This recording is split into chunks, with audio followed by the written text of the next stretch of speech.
नमस्कार मंडळी, स्वागत आहे तुमचं क्वीन्स क्रोशे या माझ्या खास यूट्यूब चॅनलमध्ये. आज आपण पाहणार आहोत सनफ्लावर ग्रॅनी स्क्वेअर स्लिंग बॅगचा दुसरा पार्ट. पहिला पार्ट मी या अगोदरच आपल्या चॅनलवर अपलोड केलेला आहे, तो जाऊन तिथे तुम्ही पाहू शकता आणि मी त्या व्हिडिओची लिंक खाली डिस्क्रिप्शन बॉक्समध्येही दिलेली आहे. तर आज आपण पाहणार आहोत स्लिंग बॅगला अस्तर, पॉकेट आणि चेन कशी लावायची ते. चला तर पटकन आजच्या व्हिडिओला सुरुवात करूया. यासाठी आपल्याला लागणार आहे अस्तरासाठी कापड. तर मी इथे या कापडी पिशवीचा वापर करणार आहे. या मी 2 घेतलेल्या आहेत.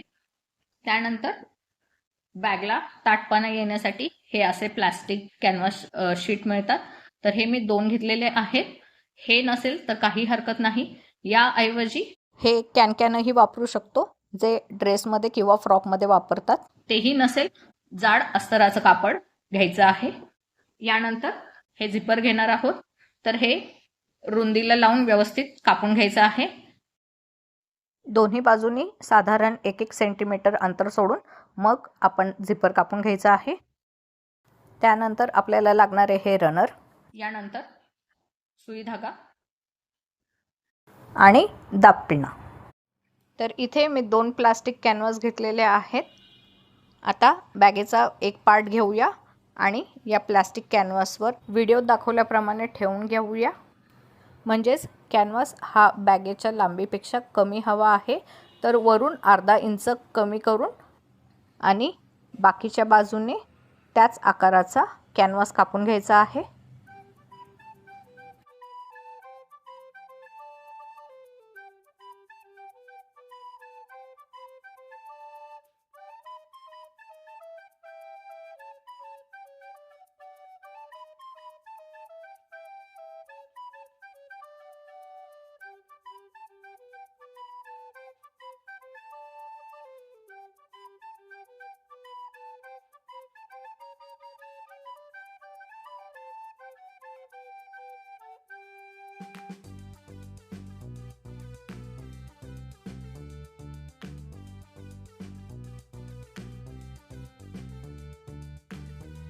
इथे मी कॅनव्हास व्यवस्थित कापून घेतलेला आहे. आता कॅनव्हास थोडा वेळ बाजूला ठेवूया आणि अस्तर घेऊया. तर इथे मी कापडाची पिशवी घेतलेली आहे. आता कॅनव्हासचा एक पार्ट घेऊया. आता पिशवी आपल्याला अशा पद्धतीने कापायची आहे, जेणेकरून हे कॅनव्हास पिशवीमध्ये टाकून व्यवस्थित चारही बाजूने बंद करता येईल. इथे अर्धा इंच जास्त घेऊन मग पिशवी कट करून घेऊया.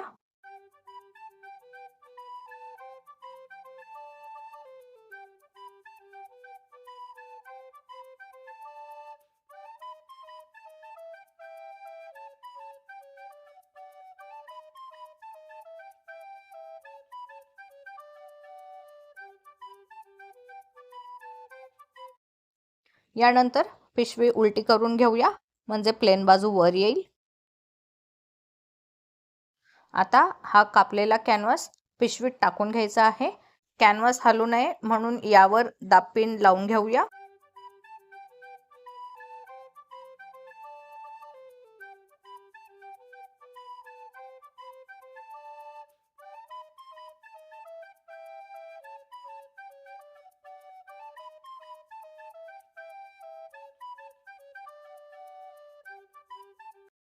तर आता शिवायला सुरुवात करूया. तर इथे आतला कॅनव्हास दिसणार नाही, याप्रमाणे ओव्हरलॅप करायचा आहे आणि शिवायचा आहे. इथे मी मशीनवर शिवून घेणार आहे. इथे मी दोन्ही पार्ट व्यवस्थित शिवून घेतलेले आहेत. यानंतर एक पार्ट घेऊया आणि दुसऱ्या पार्टवर व्यवस्थित ठेवून घ्यायचा आहे आणि इथे पुन्हा शिवून घ्यायचा आहे. अस्तराचा भाग व्यवस्थित शिवून झालेला आहे. आता याला थोडा वेळ बाजूला ठेवूया. आता बॅगेचे दोन्ही भाग घेऊया.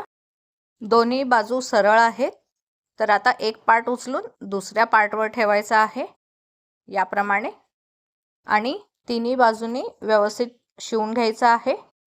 जसे आपण चौकोन जोडले होते त्याचप्रमाणे हे दोनही पार्ट व्यवस्थित जोडून घ्यायचे आहेत. इथे दोन्ही पार्ट मी व्यवस्थित एकमेकांना जोडून घेतलेले आहेत.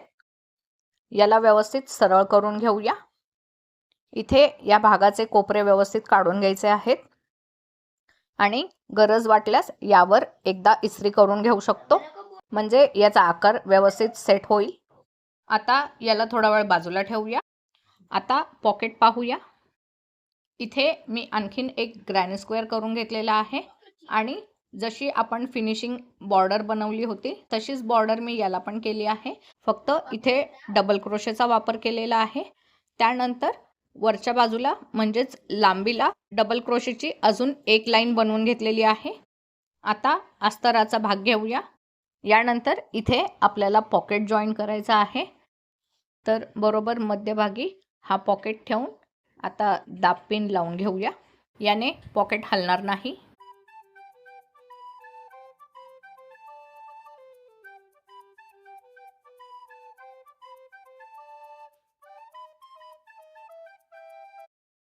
यानंतर याला तीनही बाजूंनी शिवून घेऊया, म्हणजे आपला पॉकेट व्यवस्थित तयार होईल. इथे मी पॉकेटला व्यवस्थित मशीनवर जोडून घेतलेला आहे. यानंतर चैन लावून घेऊया. चैन ही रुंदीला थोडी एक्स्ट्राच ठेवायची आहे. आता या चैनचे 2 भाग करून घेऊया आणि जिथे रनर अडकवतो ती बाजू आतल्या साईडला यायला हवी आहे. जर तुम्ही हाताने शिवणार असाल तर व्हिडिओत दाखवल्याप्रमाणे करून घ्यायचं आहे आणि शिवायला सुरुवात करायची आहे. याला दाबपिन लावून घेऊया, म्हणजे ही चैन सरकणार नाही. मी इथे मशीनवर शिवून घेणार आहे, तर मी इथे व्यवस्थित फिनिशिंगने ही चैन आणि रनर लावून घेतलेला आहे. आता या अस्तराच्या दोनही बाजू व्यवस्थित शिवून घेऊया. इथे मी अस्तराचा पार्ट व्यवस्थित फिनिशिंगने तयार करून घेतलेला आहे, तुम्ही इथे पाहू शकता. आता बॅगेचा मेन पार्ट घेऊया आणि या अस्तराच्या पार्टला व्यवस्थित आतमध्ये सेट करून घेऊया.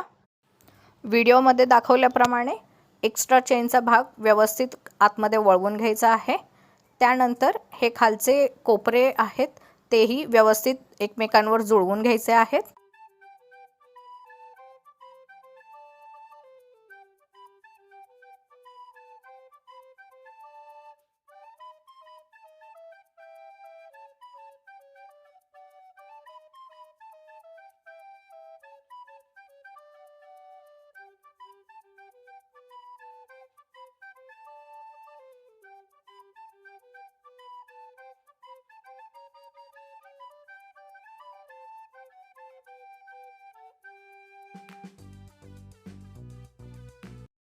यानंतर अस्तर आणि मेन पार्टच्या बाजू दोन्ही एकमेकांवर ॲडजस्ट करून घ्यायच्या आहेत.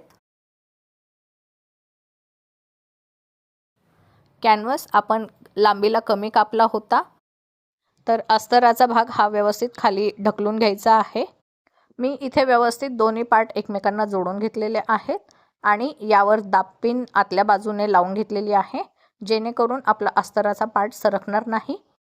एकदा रनर व्यवस्थित चालतंय याची खात्री करून झाल्यावरच मग शिवायला सुरुवात करायची आहे. आपली चैन आणि रनर हे व्यवस्थित लागलेलं आहे. आता मॅचिंग धागा घेऊया.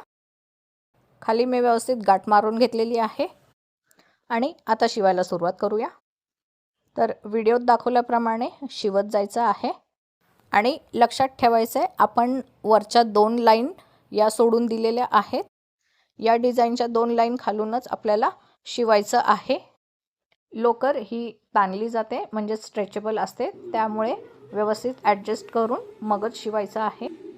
इथे मी धावदोऱ्यानेच शिवून घेतलेलं आहे, पण टाके हे जवळजवळ असायला हवेत. याप्रमाणे ओळ पूर्ण करून घेऊया. आता कॉर्नरला कॉर्नर जॉईन करायचा आहे आणि चैन आतल्या बाजूला व्यवस्थित वळवून घेऊन मगच शिवायचं आहे. दोन्ही बाजू एकावर एक ठेवून जरा अवघड जातं शिवायला, त्यामुळे हळूवार व्यवस्थित शिवून घ्यायचं आहे.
याप्रमाणे ही ओळही पूर्ण करून घेऊया आणि कॉर्नरला येऊया.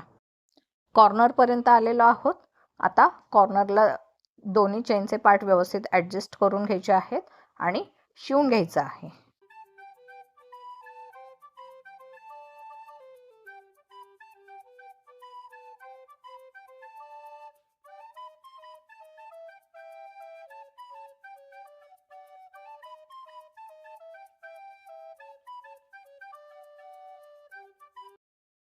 इथे शेवटी व्यवस्थित घट्ट गाठ मारून घेऊया आणि धागा कट करून घेऊया.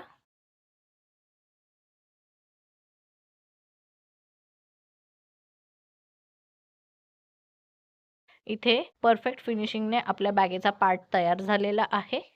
यानंतर बॅगेचा बेल्ट पाहूया. इथे मी बॅगेला एक बेल्ट बनवून घेतलेला आहे.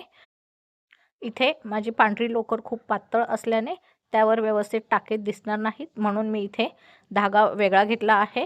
बॅगेचा बेल्ट हा त्या धाग्यानेच बनवायचा आहे ज्याने आपण बॅग विणलेली आहे. तर इथे स्लिप नॉट करून 4 चैन करून घेऊया.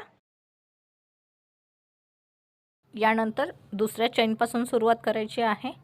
तर दुसऱ्या चैनमध्ये फक्त हुक टाकून घ्यायचा आहे आणि धागा बाहेर ओढून घ्यायचा आहे.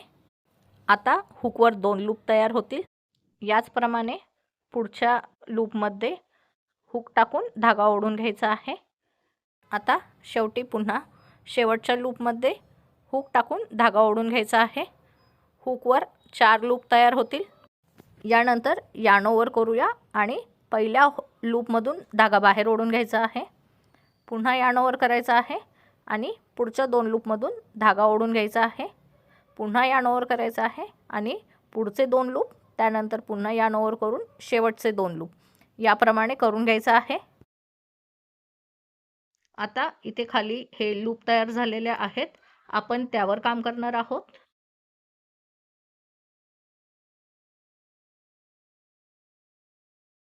आता हुक हे पहिल्या लूपमध्ये टाकून घ्यायचं आहे आणि धागा पुन्हा त्याच लूपमधून बाहेर ओढून घ्यायचा आहे. यानंतर पुन्हा खालच्या लूपमध्ये हुक टाकून धागा ओढून बाहेर घेऊया. असं आपल्याला 4ही लूपमध्ये करून घ्यायचं आहे. पुन्हा हुकवर 4 लूप येतील. यानंतर पुन्हा यार्न ओव्हर करून पहिल्या लूपमधून धागा ओढून घ्यायचा आहे. पुन्हा यार्न ओव्हर करायचा आहे पहिल्या 2 लूपमधून, पुन्हा यार्न ओव्हर करून दुसऱ्या 2 लूपमधून आणि पुन्हा यार्न ओव्हर करून शेवटच्या लूपमधून धागा बाहेर ओढून घ्यायचा आहे.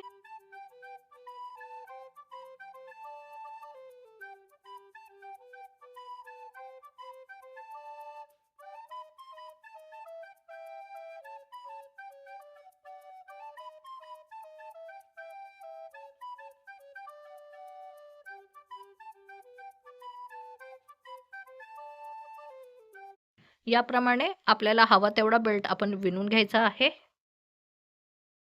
मी इथे हा बेल्ट खांद्यापासून कमरेपर्यंत मापाने विणून घेतला आहे.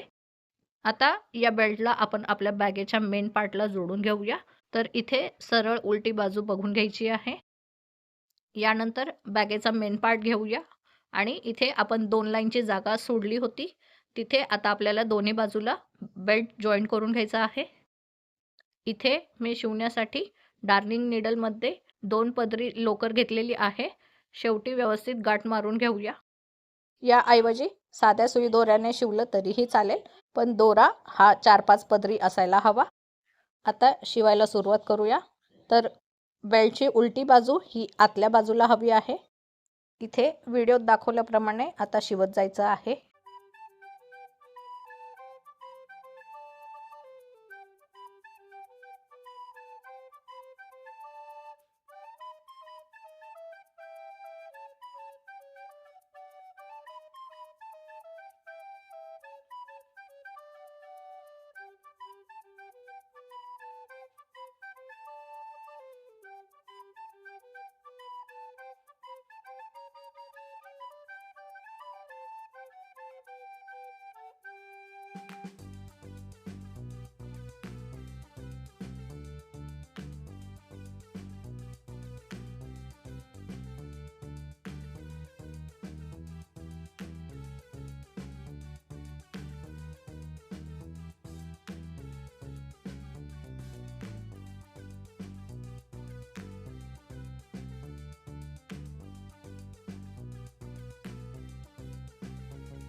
याचप्रमाणे बेल्टची दुसरी बाजूही व्यवस्थित शिवून घेऊया.